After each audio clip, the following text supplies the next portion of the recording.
it's really windy right now, so I hope you guys can hear me. But so the only reason I'm making this video right now is because of a kid named Mason Stone on Instagram. I think he was my first ever follower on Instagram. I highly recommend you guys go follow him. He's awesome. He kills it on a bike. But the other day he asked me how I did my bar spins, and it was kind of funny to me because he's the one who gave me every tip I have on how to bar spin. Like, I remember like going through and like watching tons of tutorials trying to figure them out, and the tips that he gave me were like the most helpful. So I figured I'd go ahead and make a tutorial. This is originally what I planned to do with my channel, and it just kind of never fell into place. So alright, so the first few tips I'm gonna give you on like what I used to do when I learned bar spins and stuff, like if you're wearing baggy clothes or like a baggy t-shirt, tuck it into your shorts or your jeans, and it'll just make it a lot easier when you're throwing the bars. You won't catch it on your shirt or something and mess you up. And another thing is, if you're running no chain like I normally am, I definitely recommend throwing on a chain, because having pedal pressure will make it so much easier when you land, so you don't like smack your knee on your stem or something because you're running no chain.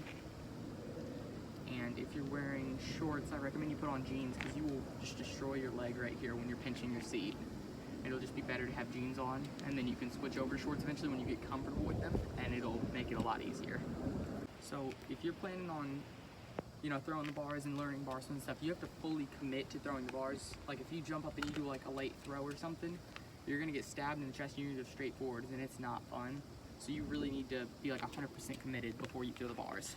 One thing that helped me a lot when I was learning bar spins is I pop up and I keep one hand on, and I do like a one-handed X up and just kind of land like that, and it was really, really helpful because it helped me kind of figure out how to get the bars all the way around and be more comfortable throwing them. Another thing is, when you jump up and do like a one-handed X up or something, if you just land and you've got the one-handed X up, you can just practice, you know, getting it all the way around after your wheel is already backwards, and it'll kind of help you with figuring out how to get them all the way around, especially when you're up in the air.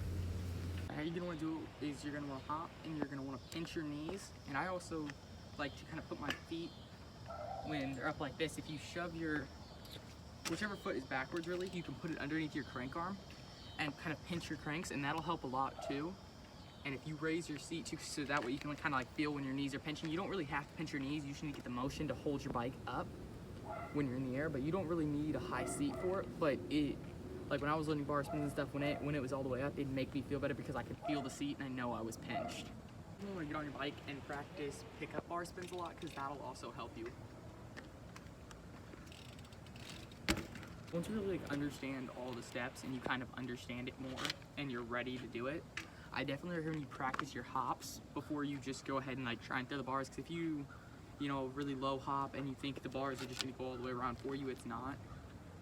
So you definitely want to be, you know, good with bunny hops. You want to be able to get at least a foot high, or at least a few inches, really. Like when I first started hopping, I was getting, you know, like 2-3 inches, and now I'm getting, you know, foot, sometimes a foot and a half when I like really try.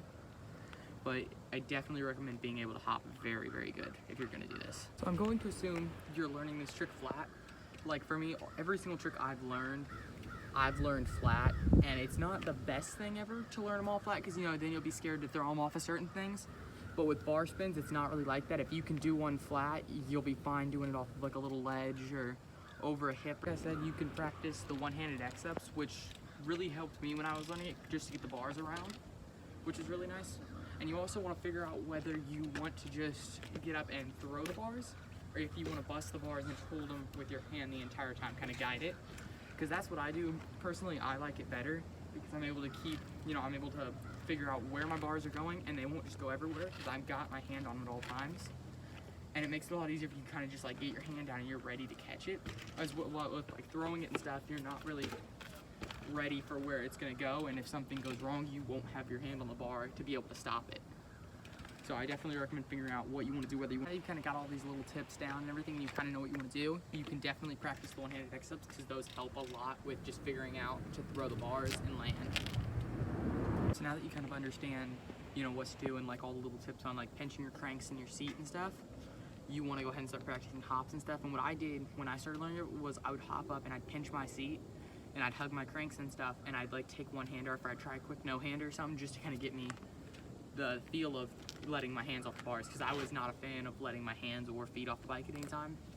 So that just kind of helped though, like practicing no-handers and stuff, because you kind of get the feel for not having your hand on the bike.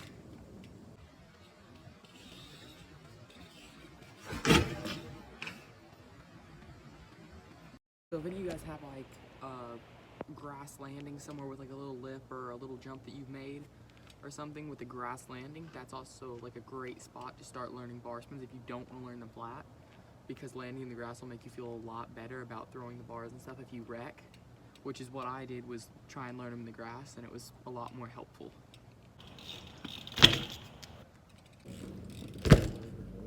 I hope this was helpful, and I hope this made some sense, so maybe you guys can learn how to bar spin.